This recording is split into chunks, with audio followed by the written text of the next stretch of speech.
There are three important components of democracy. A government should be of the people, by the people, for the people. Here is a gifted professional who understands these components of democracy from his childhood and has crafted a pathway for himself, that too in his style. A man with an unfettered spirit of knowledge and exploration, bestowed with intellectual excellence and academic integrity, have a fire in his belly to excel tirelessly and give back to the people of Meghalaya. The name of this distinct professional is Mr. Conrad Sangma, the Honored Chief Minister of Meghalaya.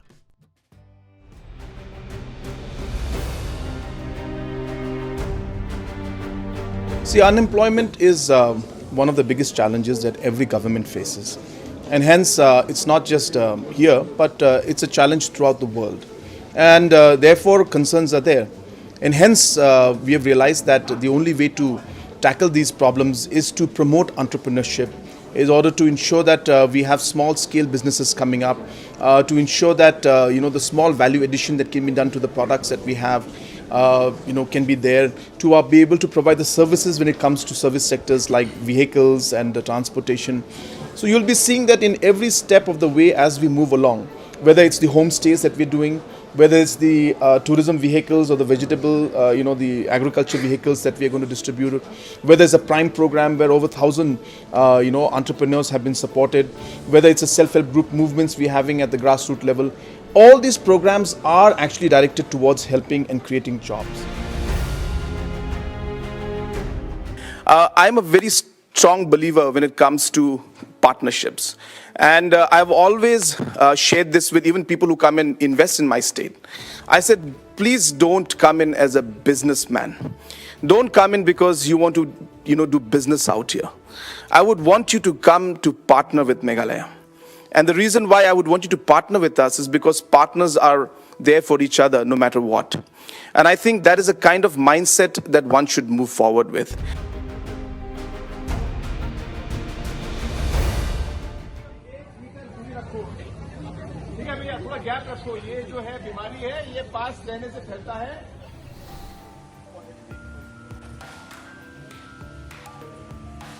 It's a project that's quite simple, and it really looks at ensuring that different departments in the government sometimes tend to work in silos and don't talk to each other.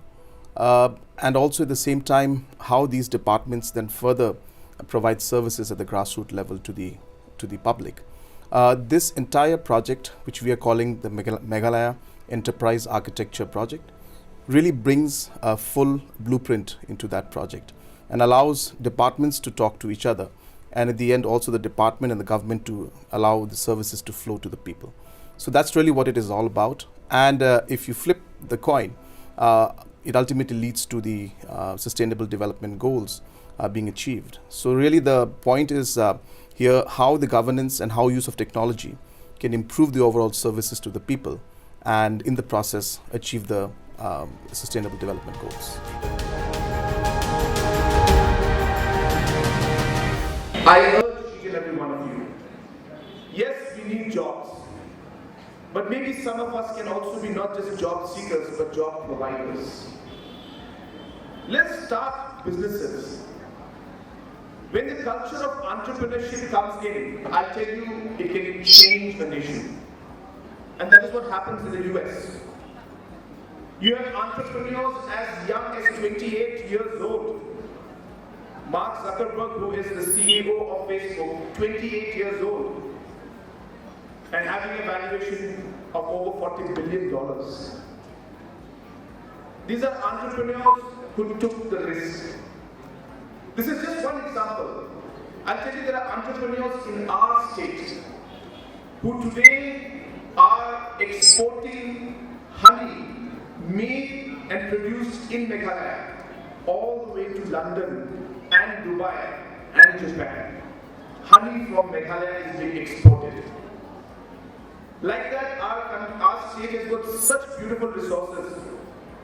But if only you, the young generation, would start taking advantage of it. Start adding value to it. Start a business. I'll tell you, things will start changing. As a responsible citizen and a responsible youth, if you reduce, if you reuse, and if you recycle, that is going to be your contribution to the environment.